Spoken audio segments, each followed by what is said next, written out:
So we've met it at last. I understand very well why it has chosen to make an appearance here. That whale does not belong to Teyvat. It is a monster that has traversed the stars, weeping all the while. It has been greedily consuming the energy from the planet's primordial sea, using it to grow. That is the main cause for the rising sea levels. And once it has finished consuming all of the energy contained within the sea, its next step will be...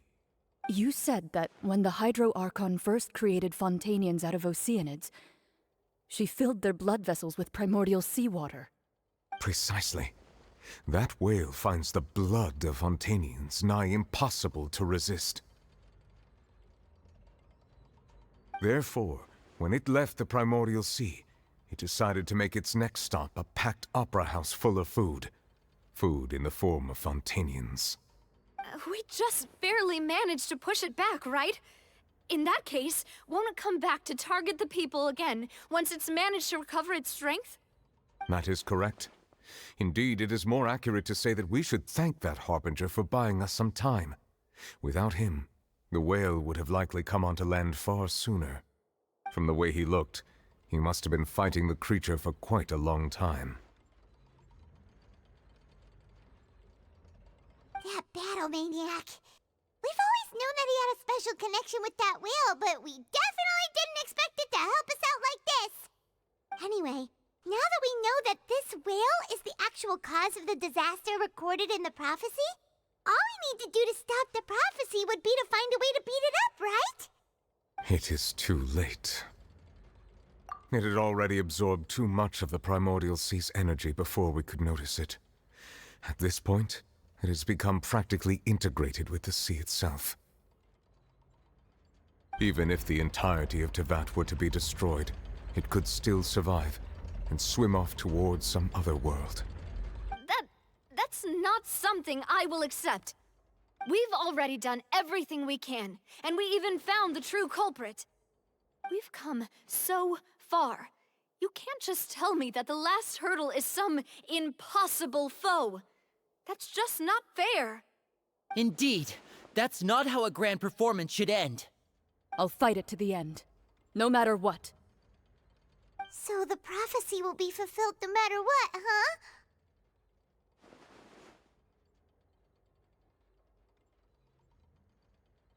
The prophecy. Yes, what has been prophesied will be fulfilled. You may view such things as the history of the future.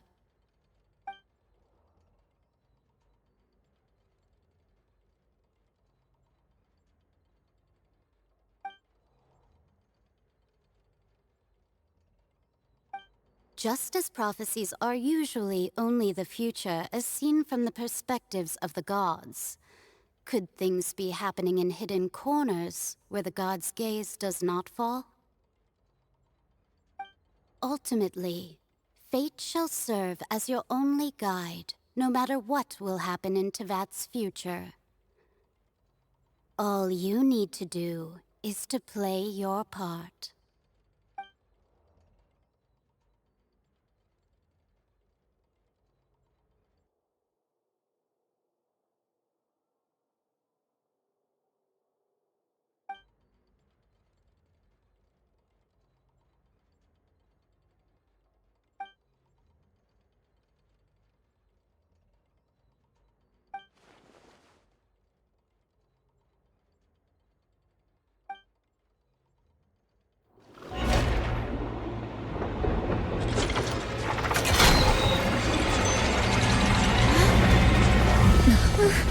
What's happening with the oratories? I believe it is preparing to carry out the death sentence.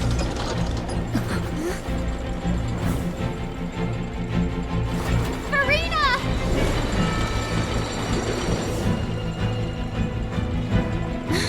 No, I still need answers.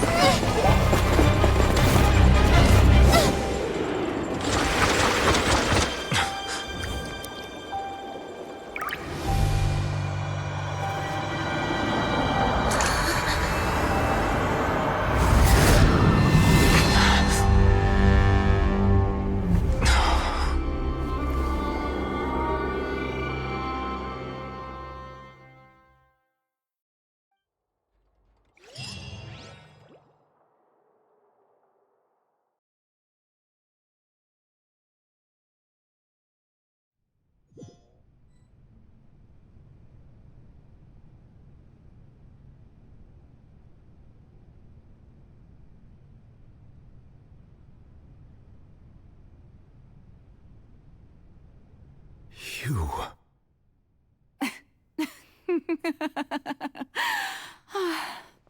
Sorry. That shocked expression on your face is just too amusing. I couldn't help myself. You are not Farina. Who are you?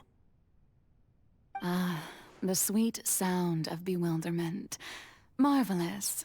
A sure sign that my attempt to deceive everyone was a resounding success. But to answer your question, I am Focalor. You know, the god. Focalor. Why did you deceive us? Oh, that wasn't my goal, of course. Goodness, no. But I had to fool everyone else too, if I was to stand any chance of deceiving the heavenly principles. Deceiving the heavenly principles? It's all because of that pernicious prophecy. Dreadful, wasn't it? Everyone doomed to dissolve. Fontaine condemned to be flooded. One was not amused. In fact, one was positively bemused when that problem was thrust upon me by my dearest predecessor. That's the former Hydro Archon Egeria, for the uninitiated. It hardly gets more disastrous than a preordained national catastrophe, now does it? She knew full well that the prophecy would surely come to pass. And as one of the seven, she also knew full well that one defies the heavenly principles at one's peril. So yes, as you have no doubt surmised, it was a rather impossible situation that I found myself in. I spent a terribly long time mulling it over, alone on the ocean floor. And I was almost growing barnacles by the time I finally realized there was only one possible solution to this confounding conundrum. I had to outwit the heavenly principles, allow the prophecy to be fulfilled, ostensibly at least, while saving everyone at the same time. I'm a genius, I know. I can only assume that's why Egeria chose me as her successor. Although, looking back now, it was hardly the inheritance one dreams of. Between the task of saving the nation, the quotidian duties of the Hydro Archon, and not to mention the original sin of creating a new race of humans, I dare say she left me quite a colossal mess to clean up. But one can only play the hand one is dealt. I did not choose this, any more than I chose to be one of her Oceanid familiars. So you were also once one of the Oceanids, transformed into a human by Egeria's hand. Yes, I was.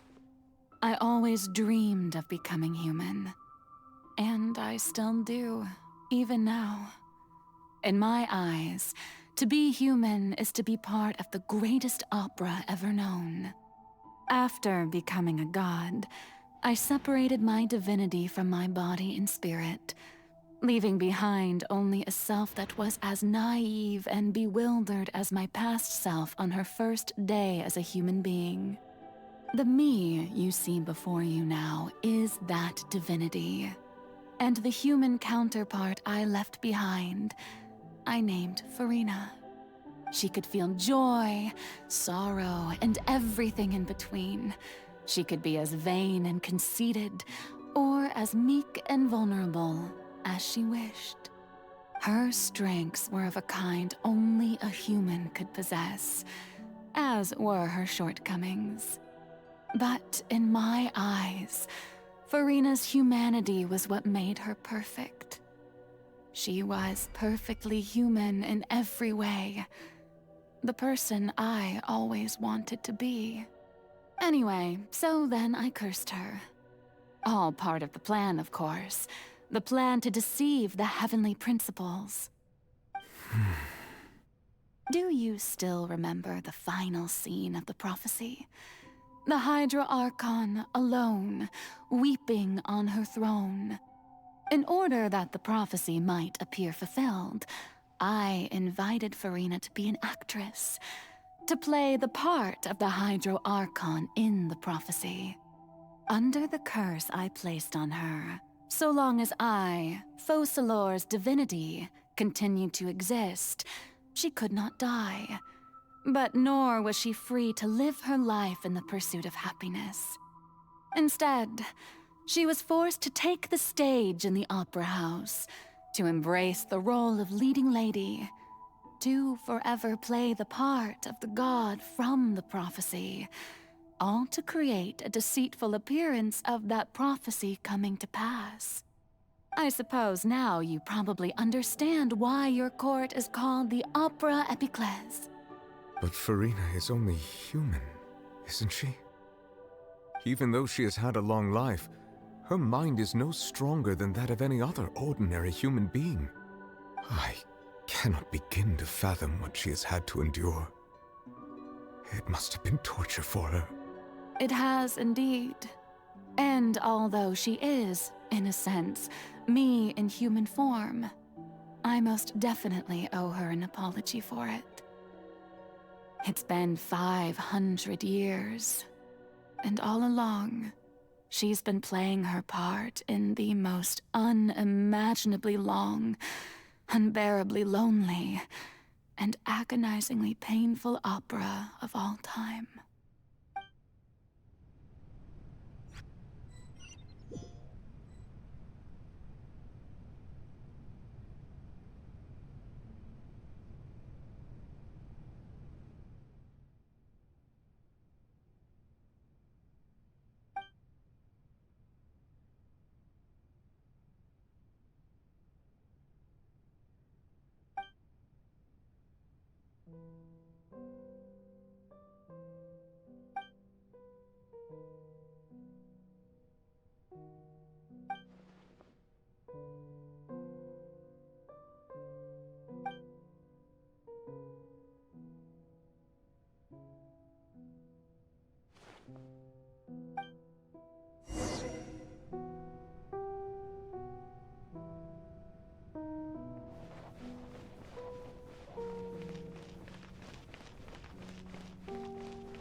Oh, who permitted you to come onto the stage?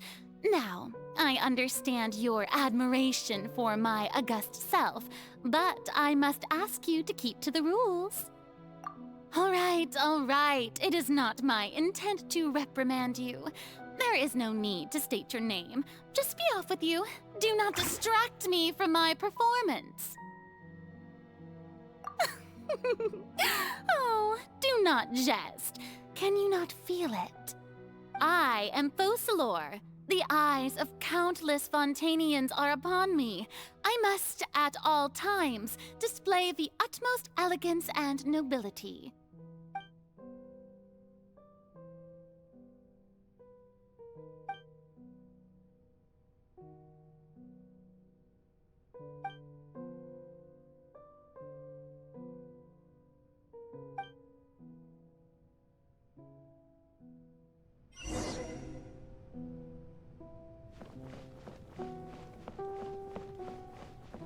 Dear audience, the performance is experiencing a technical difficulty, but worry not. The guards shall resolve it soon.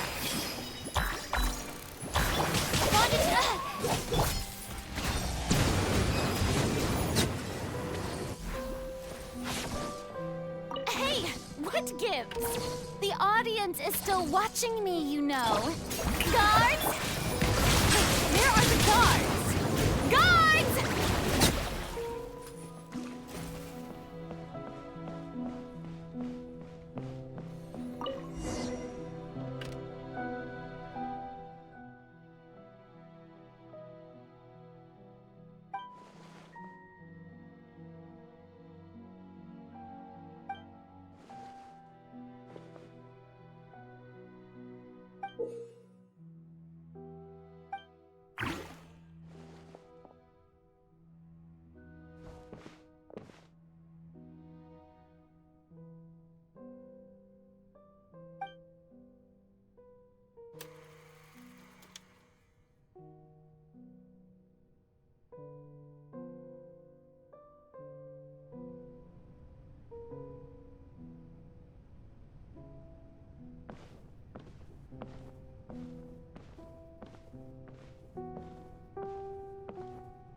Farina. Farina. Huh? Who's that? Who's calling me? Where are you? Be not nervous. Be not afraid. I am before you. Wait a moment. You're mirror me? How can this be?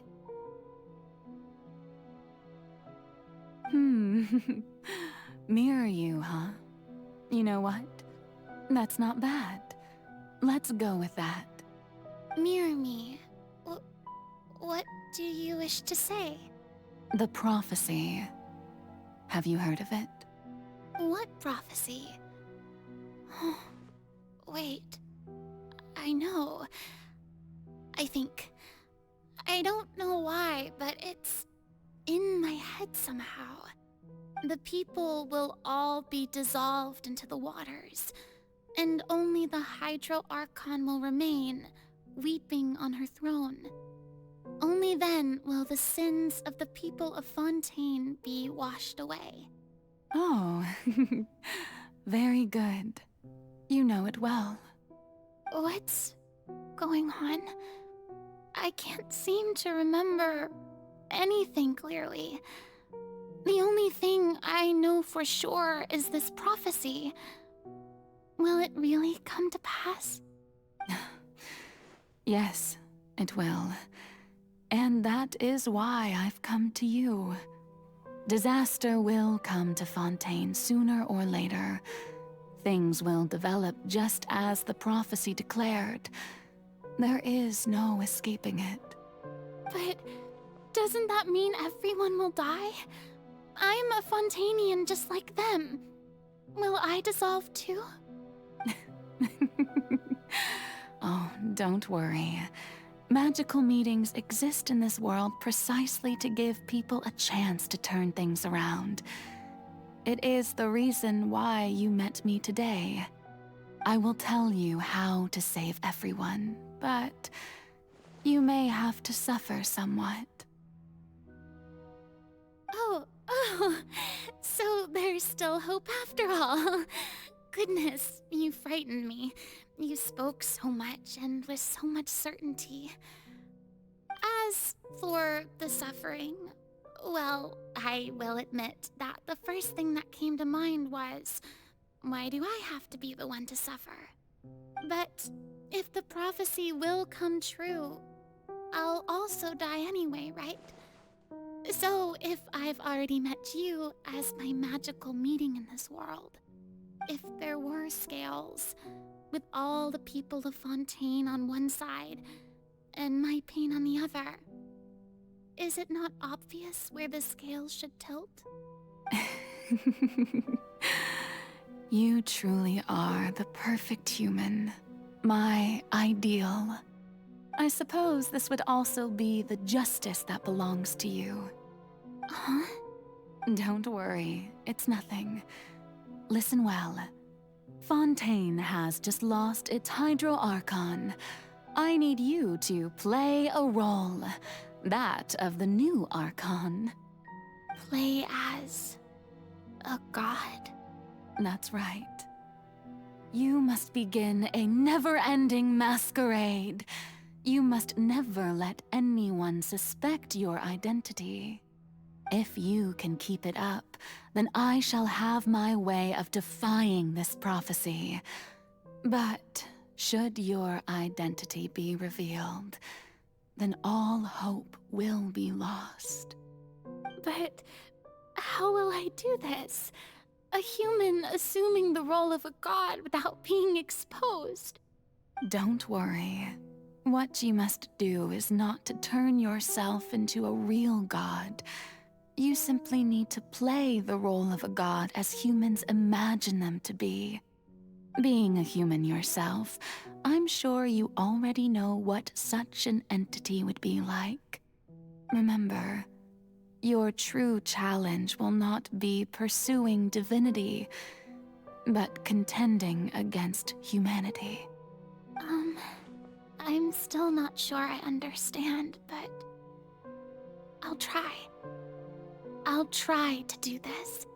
So, how long am I going to have to play this role? To accomplish this mission, you will have to stay on the stage for many, many years. You will endure and not grow old until your task ends. But I promise you, all will eventually end in a magnificent and dramatic trial, and everyone will be saved. A trial, huh? How exciting. I'll be looking forward to it.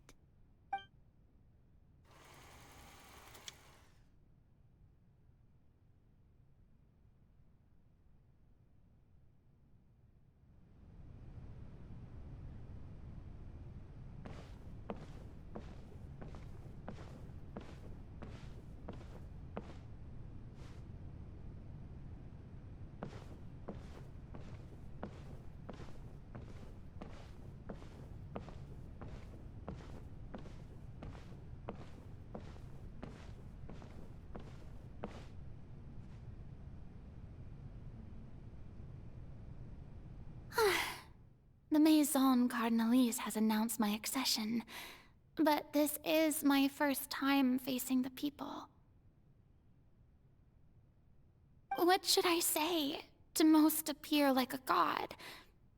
To be honest, I still don't know.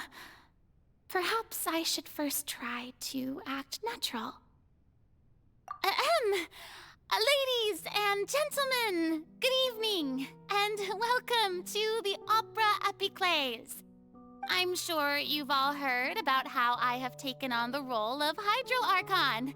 Indeed, I am Verena de Fontaine, your new Archon. In truth, I know little about becoming a nation's new god, but it will be my honor to guide you all. As the god Focalor, the god of justice, I shall do all within my power to lead you into an age of fairness and justice. Once again, thank you all for coming. If you should have any questions or suggestions, please send them to the Maison Cardinalise. The future of Fontaine will require us to work together, after all. This should do it. I thought I might stammer, but thankfully, I was able to convey my thoughts just fine. Okay, and next. That's the new Hydro Archon. Is this some kind of joke by the Maison?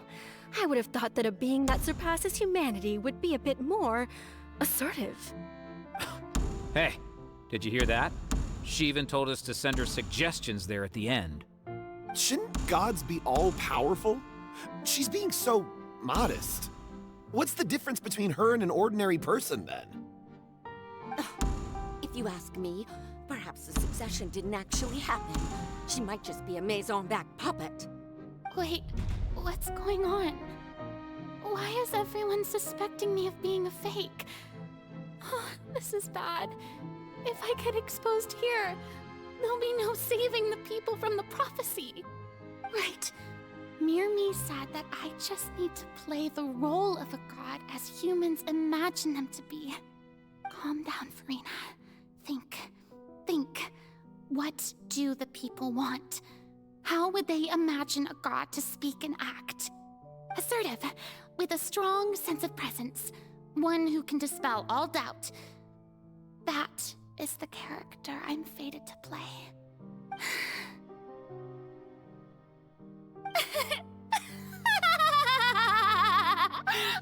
Oh, very good, my people. Only ones such as you are deserving of my rule. Now, I was wondering, if some weak puppet were to one day come onto the stage and claim ownership of this opera house, would the children of Fontaine follow them? Well, it seems that you would all see right through them. Having passed my test, you are qualified to witness wondrous trials alongside my august self, here in this opera house. You may consider my previous act a door gift of sorts. I thought it was a debut that suited the atmosphere. Now then, let us be reintroduced. Ah, so that was just a performance. How could I have forgotten that we were inside an opera house? Her personality? It's quite shocking, to be honest, but I suppose it's a better look than before. Such a fascinating and bold deity. How wonderful! Our future may yet be bright after all. It seems I've turned them around. Best follow this flow and restart my accession speech. My dear people, whether you acknowledge me or not, whether you trust me or nay, I say to you, keep faith in your ardor for justice. We have heard it said that this nation's sins can no longer be washed away. Well, I say that justice is most fragrant when it blooms amid sin. The scales of justice should not weigh heavy in the hands of its God. On one side, it must carry fairness and justice. And on the other, praise and applause. May law be the prayer on our lips. May judgment be our worship. Let us light the fires and drink to the future of Fontaine! There is no trouble in this world that justice cannot solve. All that is needed is for you, my people, to believe in it, heart and soul. So long as I, the Archon Focalor, stand within the Opera Epiclese, so long as I stand before the Oratrice, I shall even judge the gods of this world!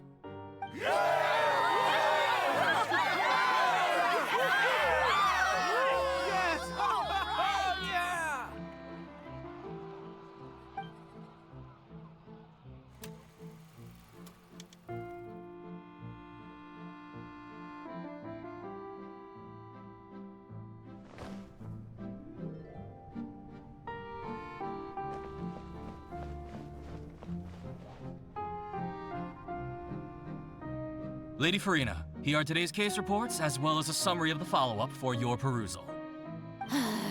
Come now. Was I not just at the Opera House in person? Leave these kinds of things to Neuvillette. Besides, none of these trials were the one that I'm looking forward to the most. If I may be so impertinent, what kind of trial are you truly looking forward to? A magnificent, dramatic, and wondrous trial. A trial to end all things.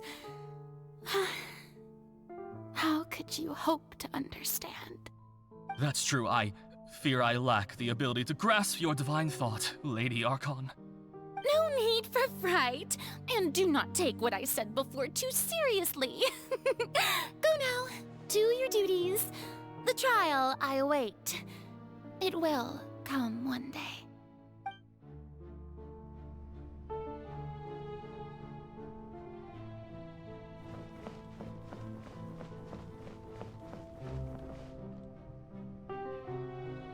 Lady Farina, I don't know what to say.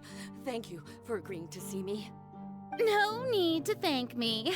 Or rather, thank your own sense of perseverance instead. Long have you stood in line to meet me, have you not?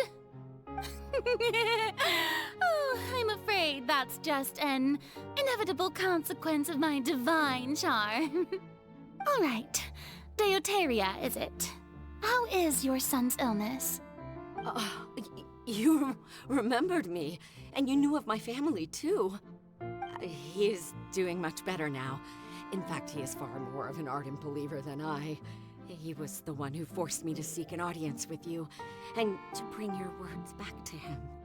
Oh, good. Very good. If this should happen again in the future, please do not hesitate to come and tell me.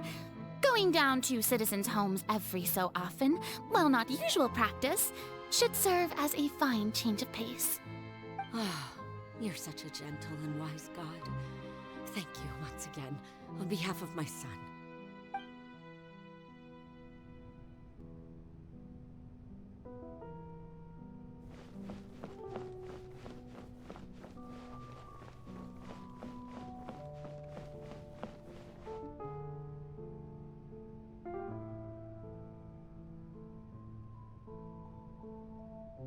Lady Farina, here are the latest hydrological reports. As for the specific parameters you asked to take note of, I'm afraid things still don't look good. I see. It's as I thought then. As your god, I did already expect this, but I wanted to see how far your human wisdom would allow you to analyze it. All manner of signs indicate that the prophecy will still come to pass. Forget it. That's not something you need to worry about right now. Well, as I understand it, the Fontaine Research Institute is also trying to find a way to counter the rising water levels. Really? Have they found anything? I'm afraid that they haven't found any effective solution thus far. Oh, is that so? Well, no wonder. This issue has reached the realm of the gods, after all. Still, their spirit is praiseworthy.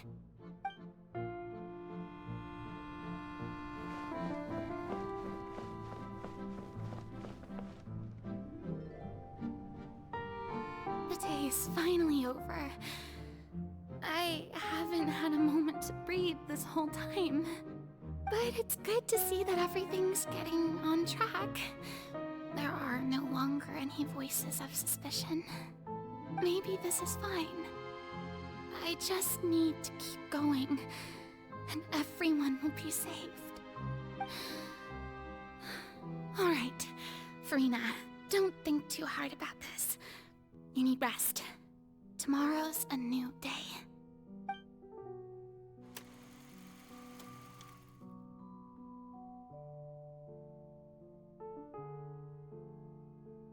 Lady Farina, here are the new trial reports for the latest cases, as well as a summary of the follow-up. There'll be no need for that. I've seen them already. There's no need to go back over scenes I've witnessed in person before. Lady Farina, I've waited so long for this chance to see you in this manner. Indeed, my dear, loyal citizen. This joyous moment is an honor for us both. Lady Farina, we're detecting significant hydrological anomalies near Poisson. Understood. Keep monitoring. Keep me informed should anything come up at the Institute.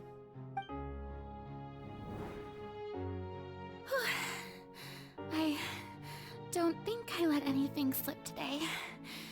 I must show the people that there is nothing to worry about. I just don't know when these days will end. I feel utterly exhausted. Best to rest early today, too.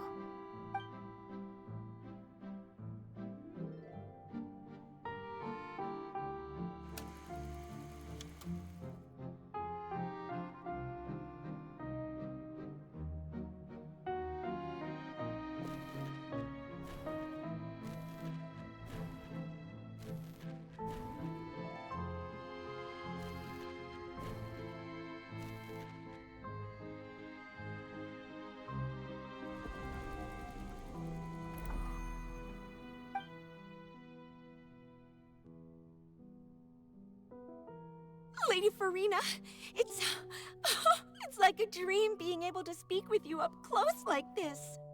I've heard that the first member of our family who was honored to receive an audience with you was Madame Deoteria, almost 20 generations ago. And what a fine family yours is indeed. It brings me great joy to meet such a faithful believer. A descendant of a line most ardent. Surely you exaggerate, Lady Farina. My lady? What is it, good citizen? Oh, are you crying? Uh-huh. Oh, really now? I didn't even notice. This must be the overflow of hydro from my person. Well, can't quite help being the god whose dominion is the waters, can I? No wonder. No wonder. A manifestation of your power, then. Oh, Archon, I am honored to have witnessed it. Honored indeed.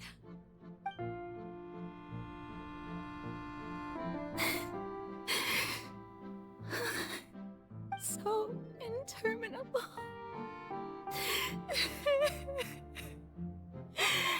So lonely. Just how much longer? Hundreds of years must have passed by now. Perhaps the show must go on for hundreds more. I never imagined that it would hurt so much. Have I reached my limit? No.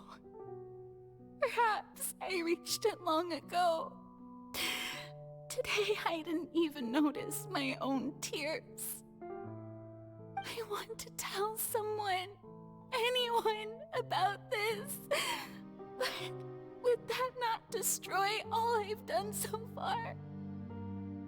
I've conducted so many investigations across the centuries, but there's not even a sliver of hope that we might break the prophecy. All I can do is keep heart. I must maintain this act. It is the only way to save Fontaine. Please, mirror me. You have to succeed.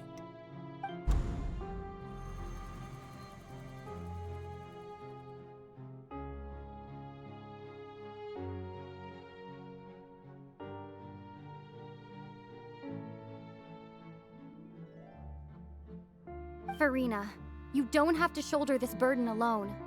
Although I don't know what you might be keeping from everyone, your people are more than willing to share your burden with you.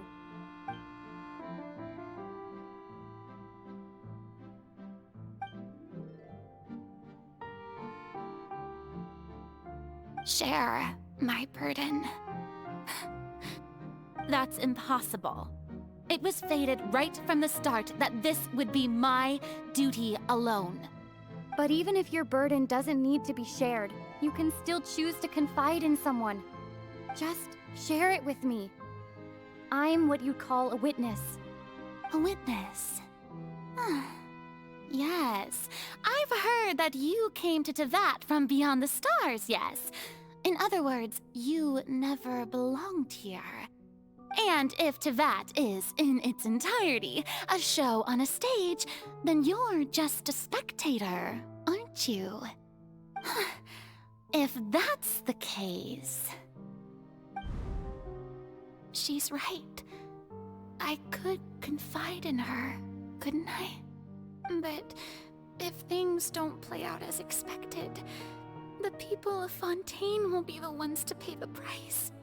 No, Farina. You shouldn't be selfish. But what if it's really all right? Farina, you've worked so hard for so long. Surely it would be okay to put yourself first for once. Just this once. Is it such an outrageous thing to do anyway? To find someone in whom you can confide your frustrations and sorrows? Surely it could not hurt. If you let this opportunity slip through your fingers, it might never come by again. Think about it long and hard.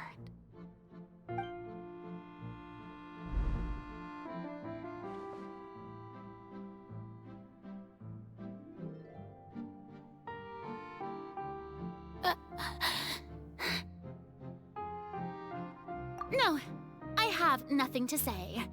I am Farina, the Archon of Fontaine. Everything will surely get better. All you need to do, dear spectator, is to witness my performance until the curtains fall.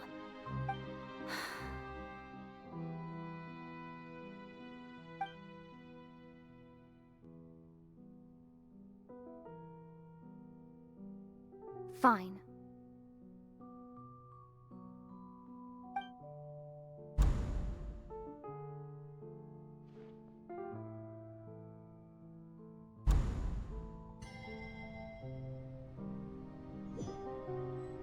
You've never once let her in on the full plan?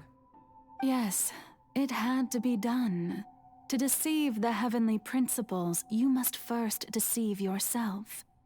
She did very well. If she had let her resolve falter even once in these 5 centuries, Fontaine would have been doomed to the most tragic fate. It seems that trusting humanity was the right decision after all. I believe that I understand how your deception works, but that is only half the truth, is it not? How would you build on this foundation to save the people of Fontaine? That is the most important thing. Ah, good, good. Of course, the Iudex of Fontaine has pinpointed the crux of the issue. I'm sure you've long sensed that the Oratrice is no simple machine, yes? I've always suspected that it had its own consciousness, and Linny did mention that he heard a human voice within the core chamber. It now seems that that person was you, hidden within the machine all along. Am I right? And then I became one with the Oratrice, taking Fontaine's gnosis with me. Yes, it would seem so, wouldn't it? Alas, your understanding of this device still lacks sufficient depth. In truth, it is no enactor of justice. It is, in fact, a device created to kill the god of justice. I beg your pardon? Oh, you have it. And to be more precise, not only will the Oratrice take down the god of justice, it will also take down the divine throne upon which she has been placed. I mean, did you think I would be the sort to enjoy peaceful repose while Farina suffered? My work over these last 500 years has been to constantly accumulate indemnitium within the Oratrice. But really, some have already discovered that only a small fraction of the energy generated by the device was ever used to provide power to Fontaine. The vast majority had to be, accumulated to enact this death sentence. It was all a part of your plan, then? Both the trial and the sentence? Indeed. This power, accrued over 5 centuries, could have sustained Fontainians for millennia had it only been used for that purpose. Almost all of it has now been stored within the Oratrice. But only power of this magnitude could hope to destroy the Hydro Archon's divine throne, shaking the rules established by Celestia, and breaking through the institution that is the Seven. So the Oratrice's call for death was for neither Farina nor Focalor, but for the Hydro Archon. The destruction of that divine throne. If I do not misunderstand your intent, you must be... Returning what's rightfully yours to you, of course. In other words, this was all done to return the authority of the Hydro Archon to the Hydro Dragon of this planet. But...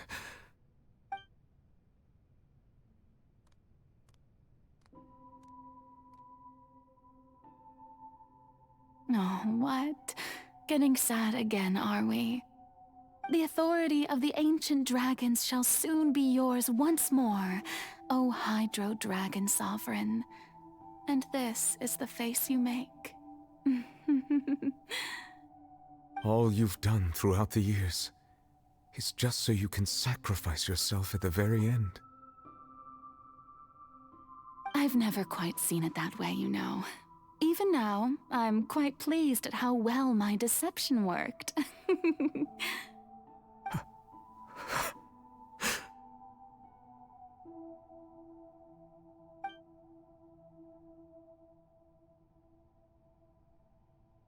Hydro Dragon, don't cry. I must say, had it been within my rights, I would have loved to judge the heavenly principles themselves. Were they not guilty of essentially the same crime? Egeria stole the power of the primordial sea, and the heavenly principles stole the power you ancient dragons possessed. I, for my part, am the god of justice. And is it not just that your original powers should be returned to you? Speaking of justice, I have always believed that justice lies in the process of pursuing human existence itself. So, if the theft of the primordial sea's might was Fontaine's original sin, then, leaving matters of procedural right and wrong aside, the descent of the Fontainians as humans and their right to exist in this world would be Fontaine's original justice. In other words, existence was Egeria's justice, and to me, justice is the continuation of that existence. Defying the prophecy and ensuring that Fontaine's people shall live on, that should be the justice enthroned over all others. At this point, we, whether it be myself or all other Fontainians, have shouldered the burden of this sin for far too long. Iudex Neuvillette, the highest judge in our land, when you regain your full power as an elemental sovereign, what verdict shall you pass upon us? So when I was invited to the court of Fontaine to serve as Iudex, I see now that that was your idea too.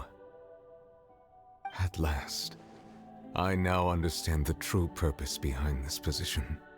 In the beginning, I was uninterested in human existence. But these 5 centuries of living alongside them have gradually brought about mutual understanding between us. And I have even attempted to feel as they feel. You are a devious one, Focalors. Things being as they are, surely you know that I could never declare them to be guilty.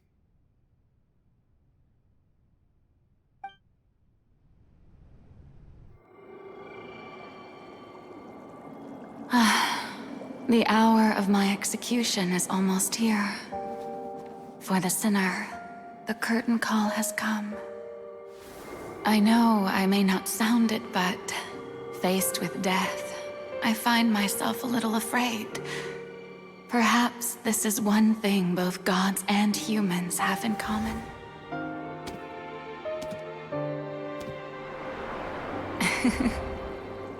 Farewell, Neuvillette. I hope you've enjoyed the part you played these 500 years.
Iudex Neuvillette, hereby declare,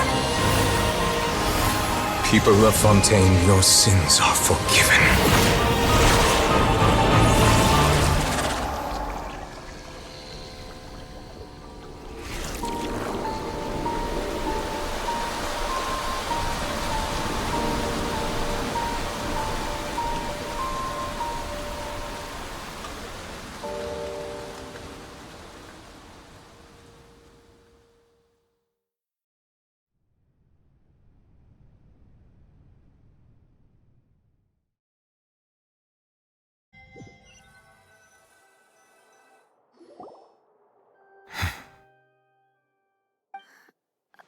What just happened?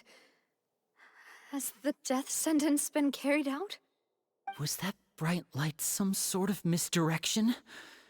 I have a feeling that something huge just happened. But since we're all still alive and haven't been dissolved, I assume whatever happened was good for us. It's time to end this. We must mete out punishment to that beast. But didn't you say just a moment ago that it can't be defeated? I have gained the strength sufficient to deal with it. Through certain means, I now have the ability to separate the power of the Primordial Sea from that creature. We should seize the opportunity to pursue our quarry. Traveler, now that the oratories can no longer function, I require an executor to help me mete out justice. The root of the calamities befalling Fontaine, the beast that enacts the prophecy, its name is the all-devouring narwhal. Come with me, traveler. The hour of execution has come.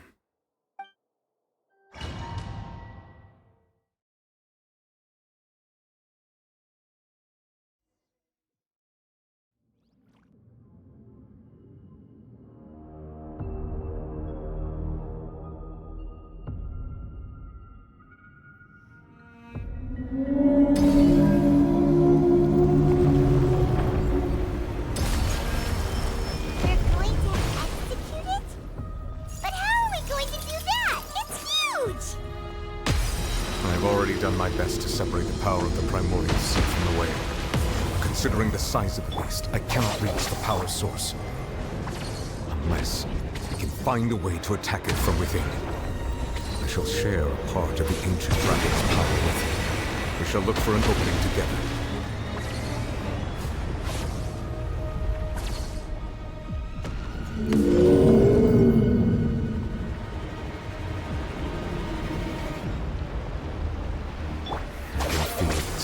Turning into hostility.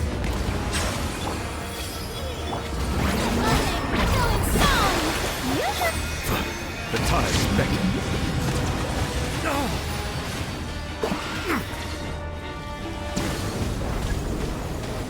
The all-devouring narwhal cannot resist its instinct to devour. Continue to trigger its hostility. Chance will present itself.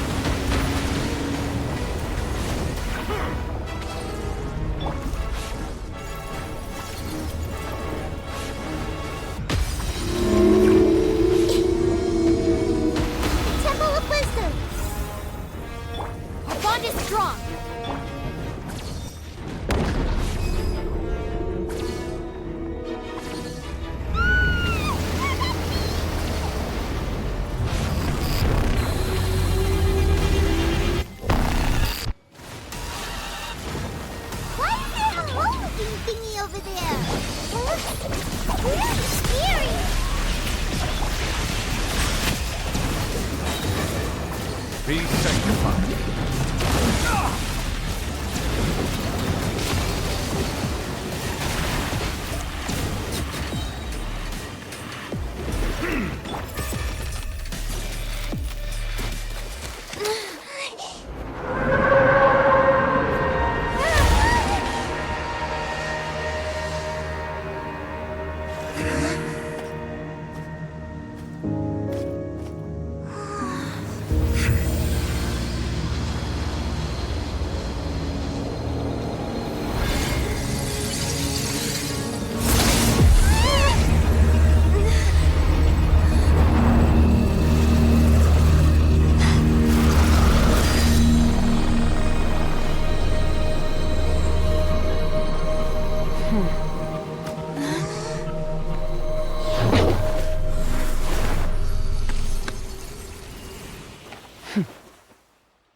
Thanks for helping with the cleanup.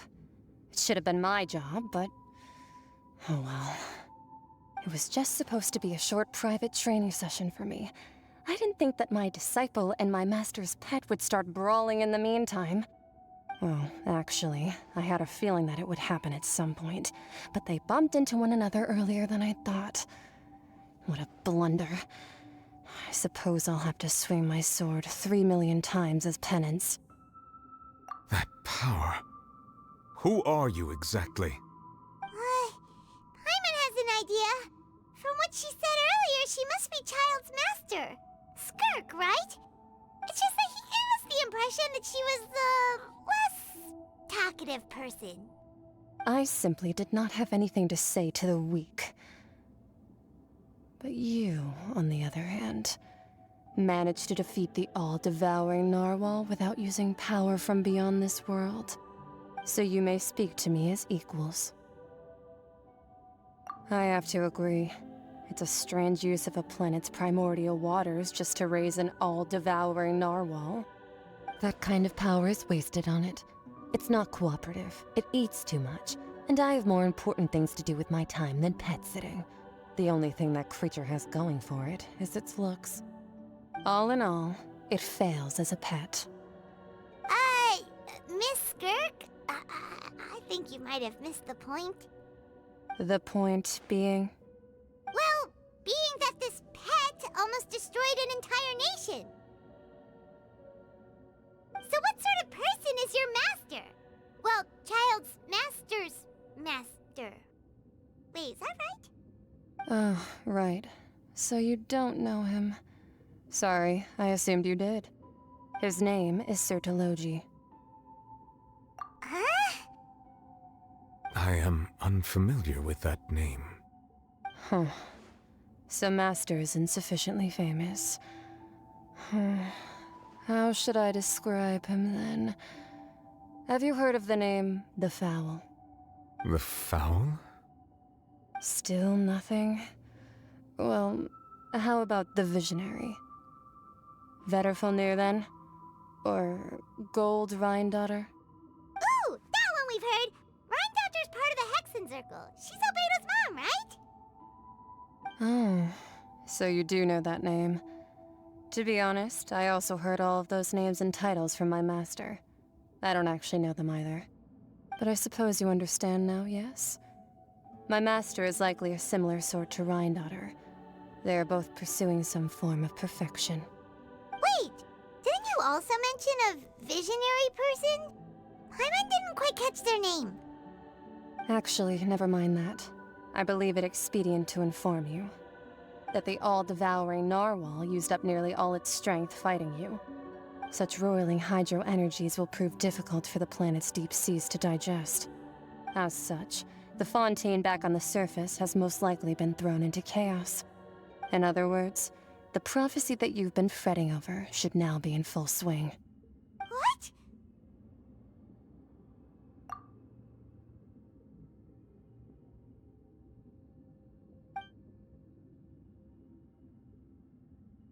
Not to worry.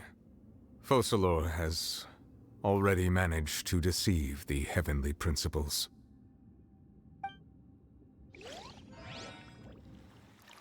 In the end, the people will all be dissolved into the waters, and only Farina will remain, weeping on her throne.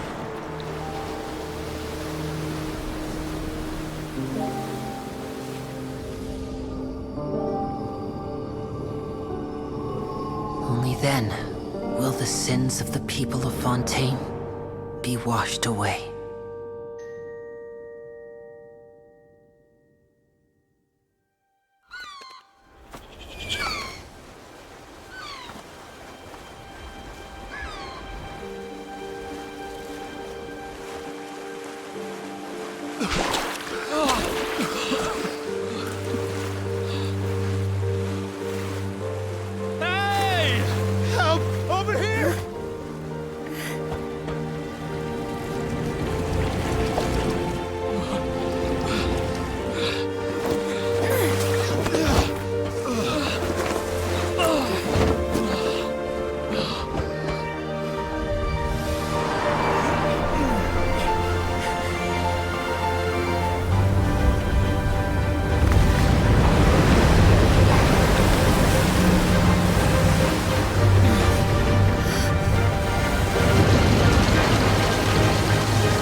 Initiate emergency rescue!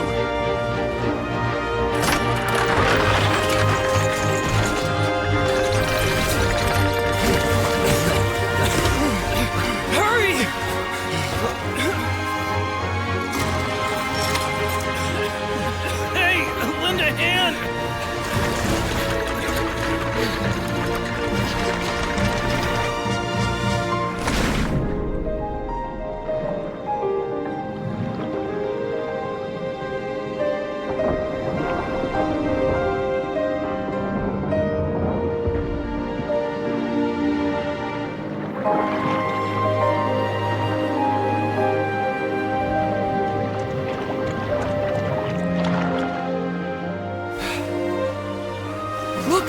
The water's receding!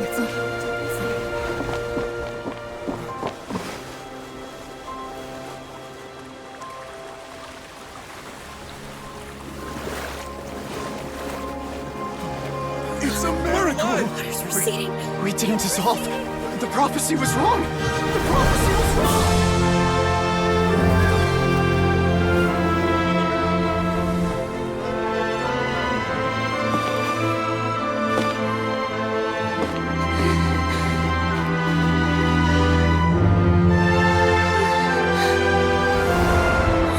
Are you alright?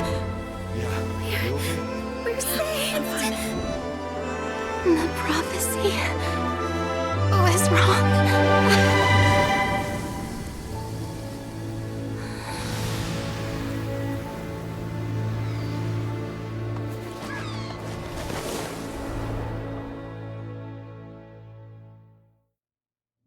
What they say is true.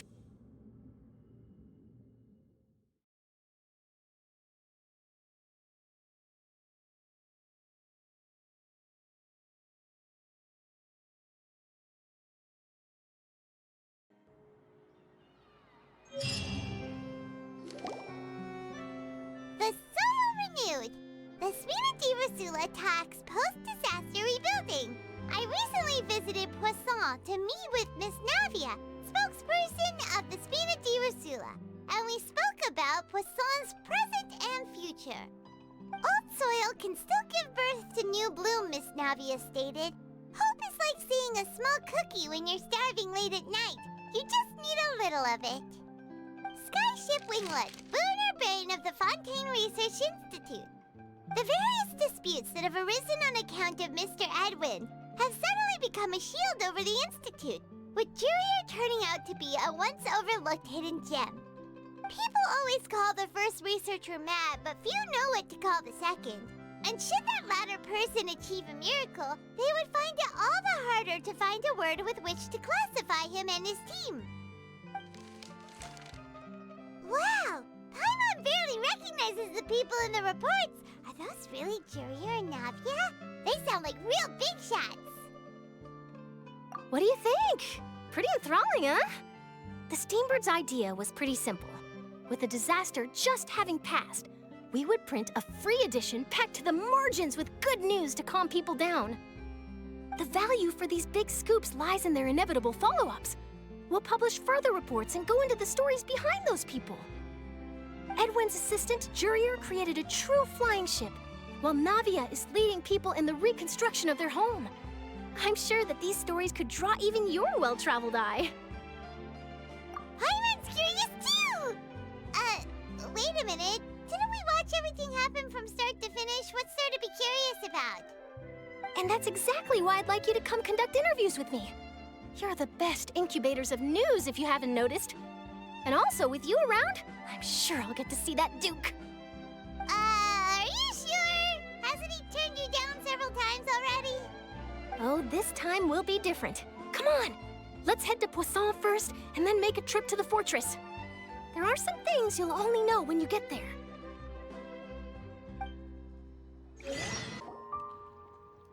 Navia! Oh, it's you. What brings you all here? Hey, we're just having a look around. I'm here to update myself on how things are going here. Oh, the Fatui are here too. Let me introduce you. This is Mr. Garunt Snežević. He represented the Knave in sending us a large amount of supplies, and is helping with our work. Our residents are hard at work as well. Thanks to everyone, work is progressing nicely. We've lost a lot of people, but we're moving forward. That will have to be enough. Hello, Miss Charlotte. I'm a big fan of yours.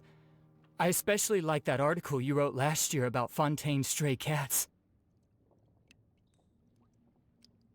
But if you don't mind, could you not emphasize our role too much in your report? It's not charity we're doing here.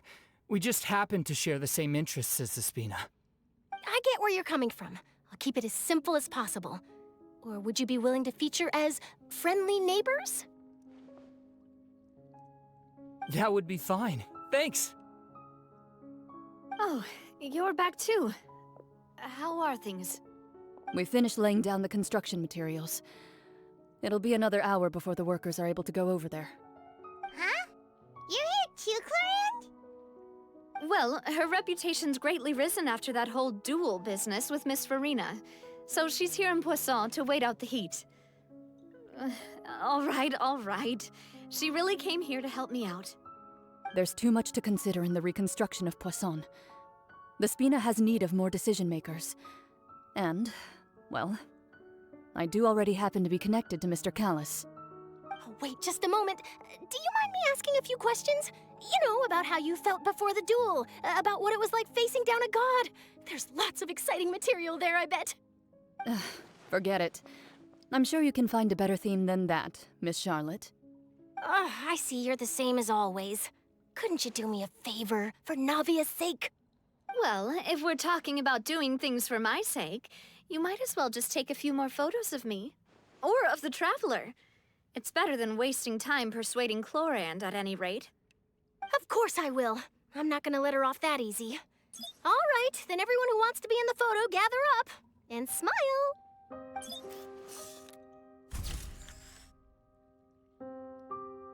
did it go? Was it a good shot? Did Paimon look cute in it?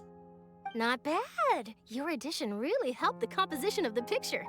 All right, hang on a moment. Let me snap a few more shots.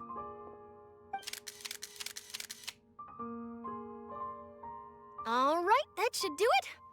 I'll be back here later anyway, so let's call it a day.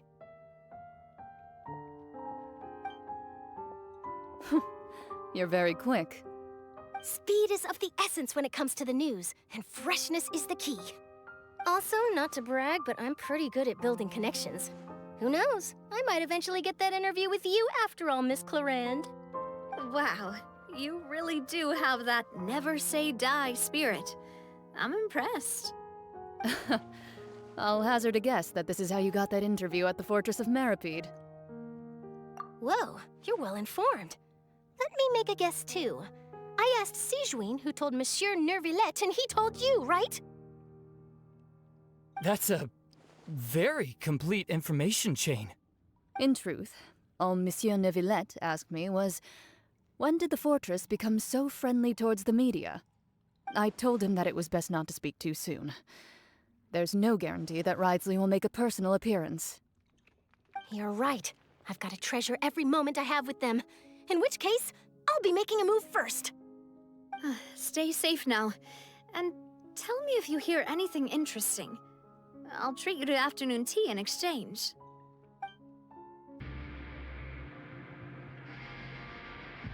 Wow, guess we're here again, huh?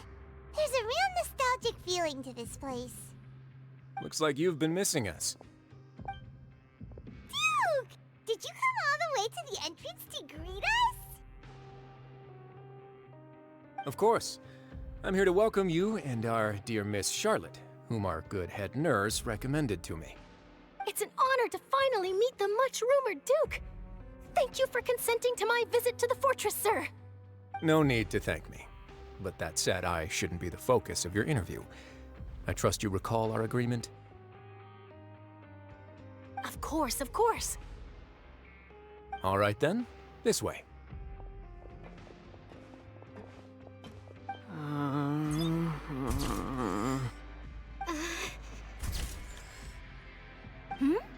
Hey, no need to be so nervous. I've already taken all the photos we need.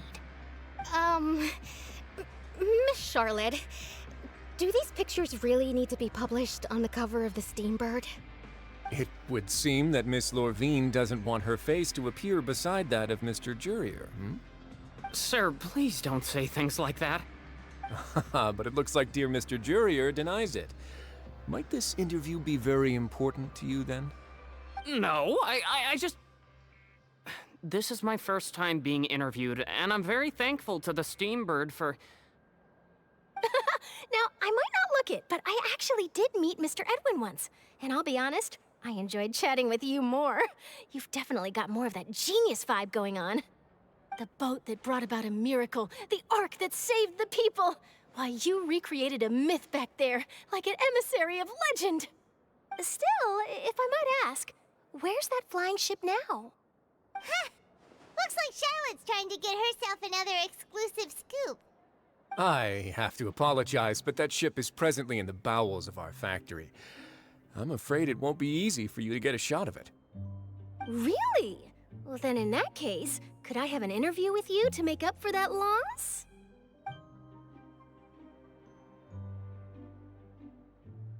You already know my answer, I'm afraid. Best you interview our head nurse instead. Or perhaps you'd like to take another photo of this couple of researchers? Did you really have to use the word couple? Well, then, 2 solo photos will do.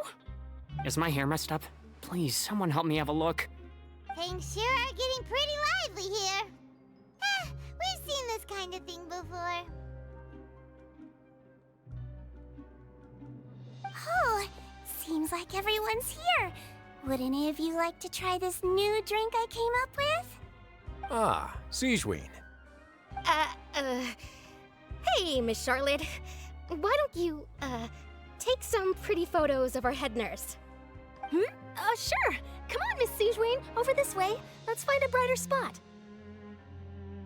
Huh? Sure. Do I have to smile? So, how have things been at the fortress?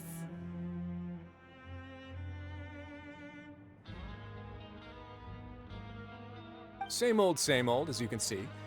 Fontaine's undergone some changes, but this place is still more or less the same. Other than that flying ship, it got a tad too much attention, I think. That's why I decided to let the interview go through. We should direct more public opinions toward the behind-the-scenes heroes. Am I right, Mr. Jurrier? Miss Lorvine? You're too kind, sir. I believe that you too should have your day in the sun. Not that you would want that, just a pity. I'll just leave the spotlight to you two.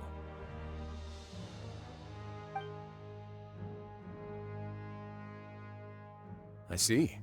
Lots of things happened that day, huh? Anyway, regarding that Harbinger, I'm not sure you remember, but his 3 young followers are still waiting for his return. He sure did win them over, huh? I'll tell them that there's good news and bad news. The good being that their boss seems fine, and the bad being that they must face extended sentences for abetting his escape. Oh, actually, what about you? Are things gonna change for you too? What change can there be? The fortress will keep chugging along, and so will my duties. As to what Miss Farina's departure will mean for the nation, and if our laws and governance will be transformed, we'll leave those to the folks in the overworld. Hey everyone, the photo shoot's done. Good. In that case, let's call it a day here. Thanks for your cooperation. Come on, Traveler, let's go. Till next time, everyone. There'll be a next time? Maybe. Who knows? I might write a story about the underwater factory next time. Until then.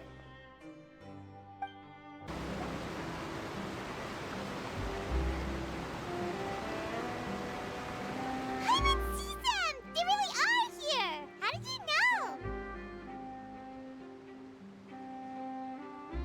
know? Navia mentioned that she stayed in touch with Linny and the others after working together. Apparently, they've been at the docks distributing these strange pockets the whole time since. Traveler, Paimon. Ah, and Miss Charlotte, too. Would you like a magic pocket? What sort of gadget is it? It's a wondrous bag that can be used to carry many things. The water level has returned to normal, but if you see any of your things floating around, you can use this to carry them. Or you could trick a friend into doing it for you. Trick a friend? I wonder which of my friends would fall for that.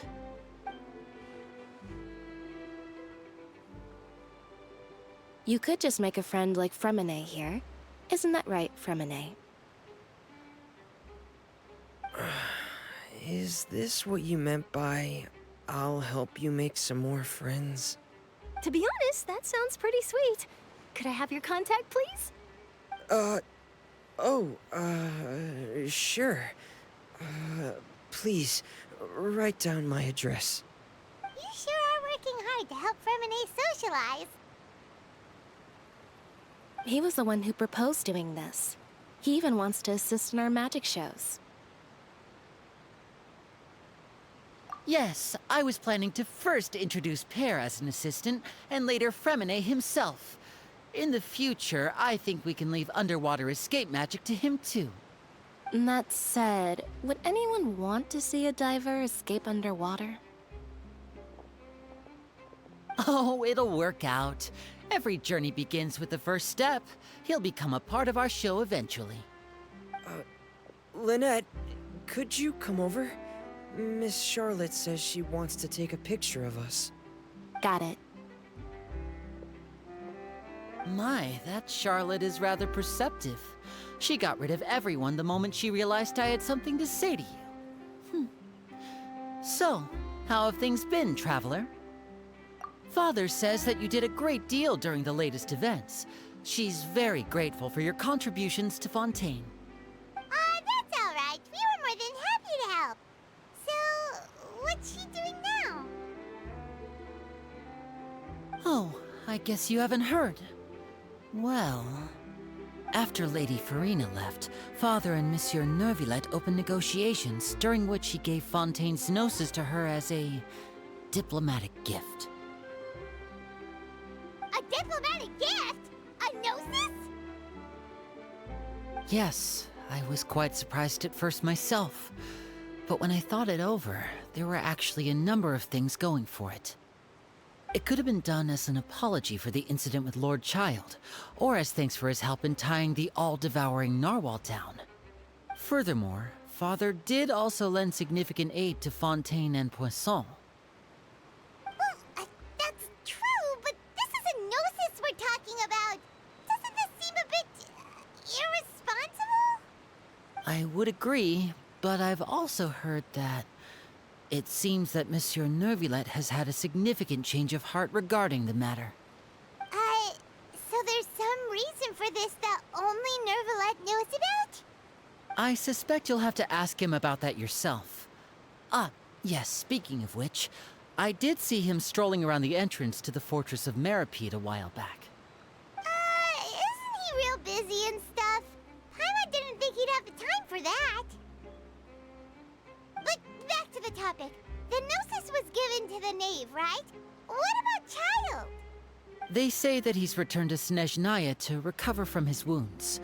I hear that the recent disaster really did a number on his health. That's true. When you think about it, we've had loads of run-ins with the Fatui.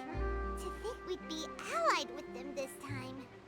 So shocked by such a simple switching of sides?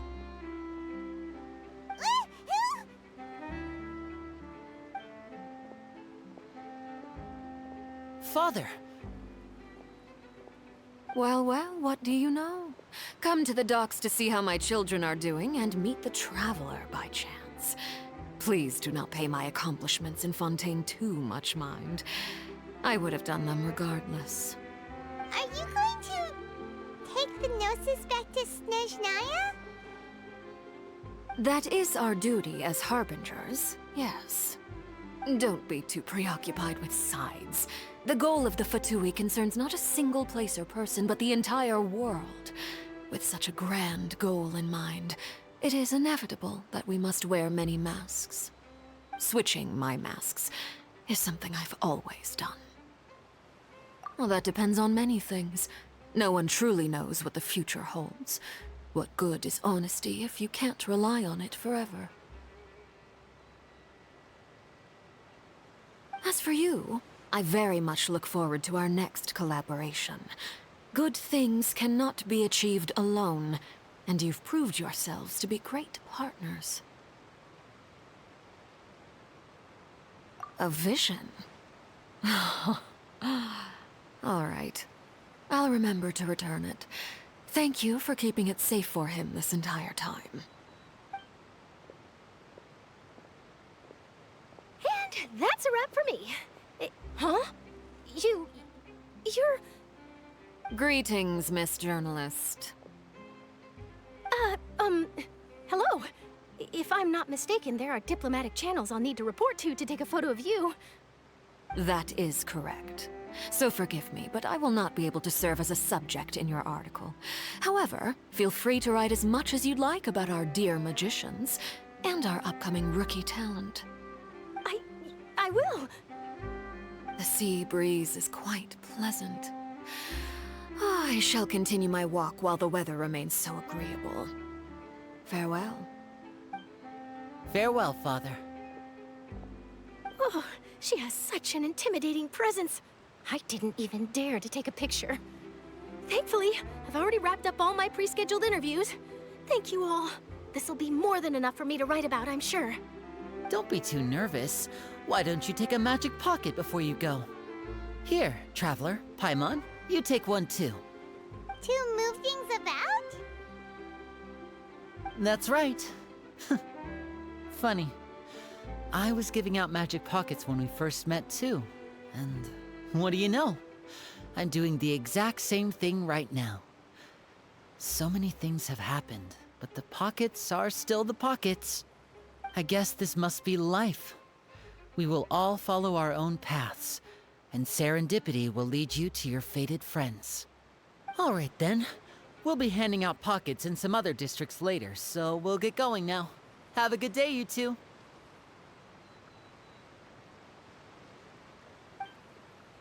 Well, guess we sent Charlotte off. Shall we go see what Neverlette's doing?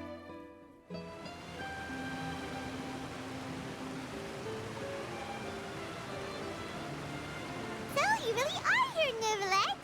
Paimon didn't think you were going to have free time this hour of the day. Really? Oh, I suppose you must have met Mr. Linney.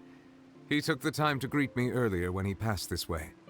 In any case, you came at a good time. I was just considering reaching out to you to set up a meeting, so I may explain some things that I haven't had the time to before. Aw, Paimon's glad that you remembered. Thank you for keeping us on your mind, what with you being busy and all. Alright, let's have it then. How was Fontaine actually saved? The whole business is still quite the mystery to us. It is strange how words can often leave a bitter taste in the mouth when it finally comes time to say them out loud.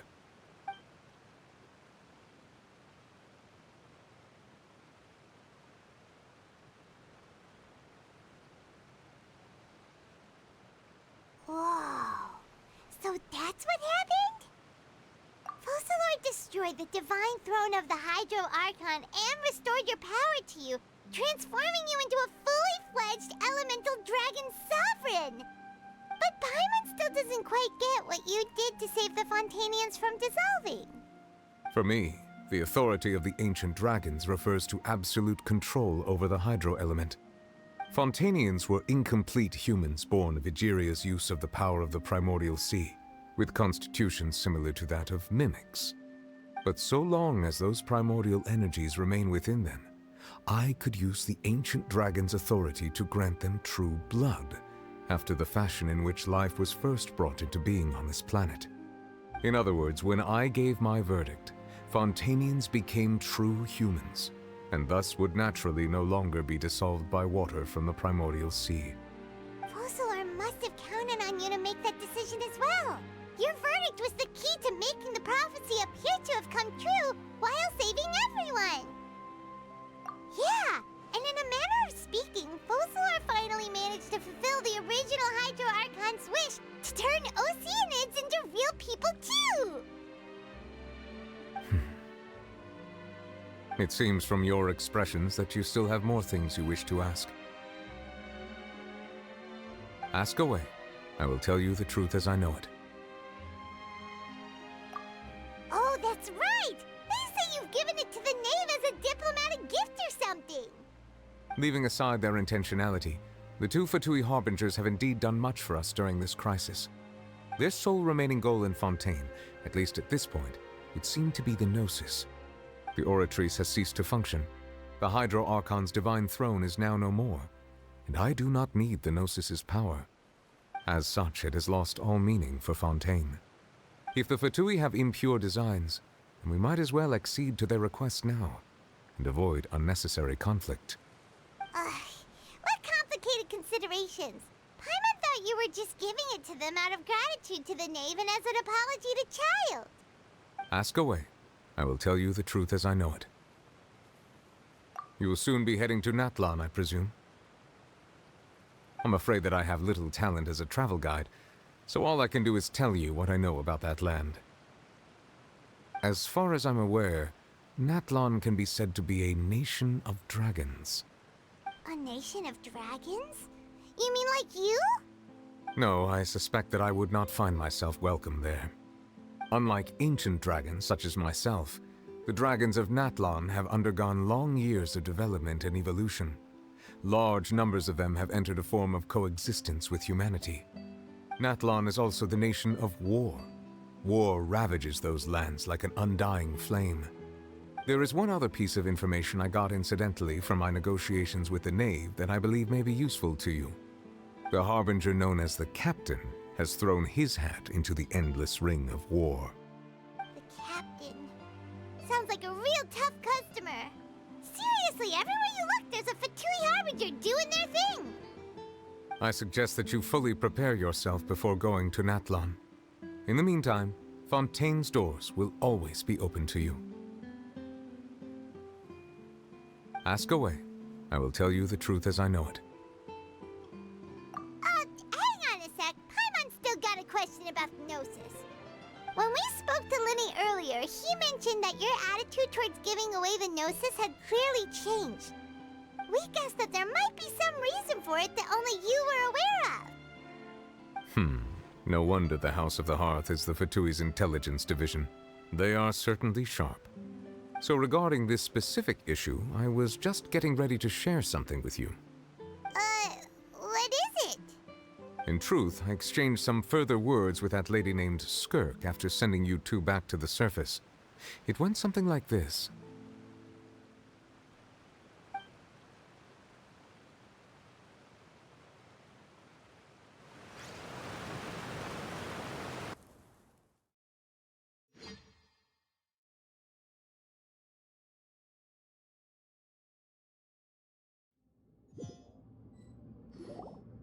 Well, we're going to head topside to see what's going on. You hurry over soon as well, all right,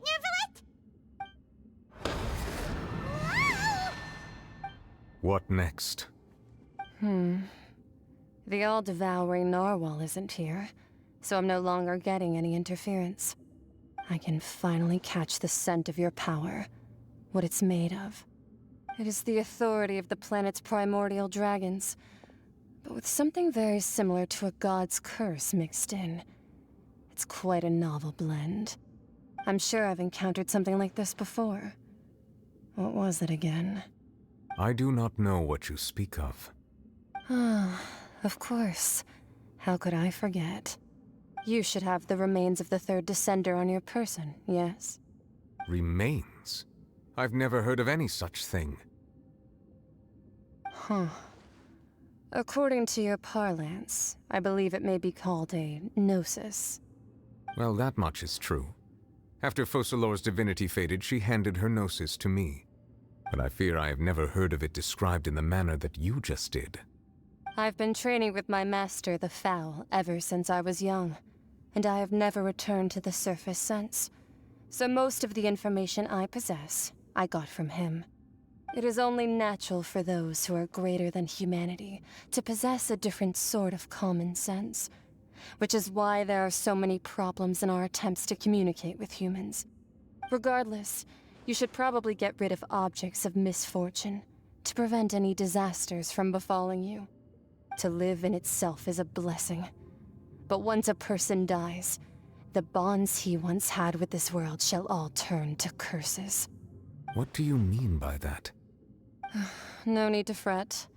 These are just my personal thoughts, and my reason for no longer wishing to return to the surface.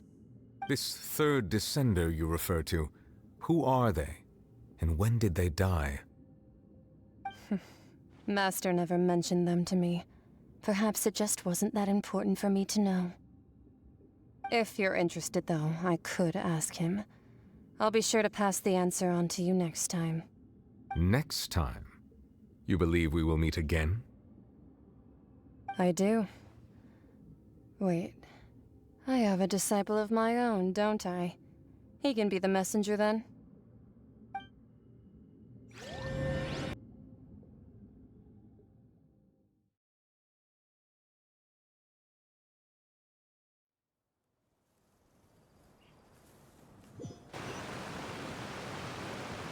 That's what she told me. Whether it would prove useful or not, I wanted to pass that information on to you. The remains of the third descender? So that's what the no-sees actually are. Paimon just thought they looked like chess pieces. How could they be a person's remains? All the same, assuming that there was no misunderstanding or special metaphor at play, that is what she meant to say. And she said that it would bring misfortune and that you should check it, which is why you gave it to the Fatui. If she speaks the truth, then I would simply be putting Fontaine at unnecessary risk by keeping it here.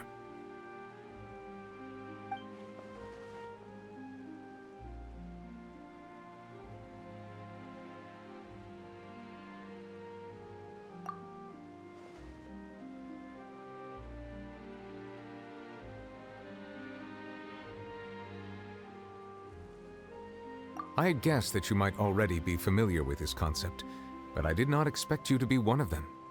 That means that the no-sees, which are exceedingly element-compatible and can even enhance elemental abilities, do indeed come from the third descender. I wonder, does your body also possess similar properties? Like being able to use elemental powers without a vision! That does sort of count as special compatibility, right? No, let's not think about this stuff right now. It just feels creepy. Comparing the Traveler to the dead third descender and all. That's what you say, but this topic still feels like bad luck. Once Child recovers, let's get some more answers out of him. Or go look for his master and get the answers that way. I too believe it unwise to make too many blind guesses when information is lacking. The same is true of being at court. All right. Whatever the case, it seems like the crisis here in Fontaine's over for now. Yes. All of Focalor's efforts were for this moment as well. But she sacrificed herself in the end as a god, and she suffered through all those years as a human. Was that really what she wanted? I suppose that would be the mystery of a god's will. I suspect not. But once in a while I too would guess that if wishes were like the clouds in the sky, they will one day return to the earth as raindrops. Life flows like water, and rain is the final answer. The water levels may sometimes tilt one way or another, but the rain falls fairly upon all. And what ultimately is the difference between the rains that fall upon all of us?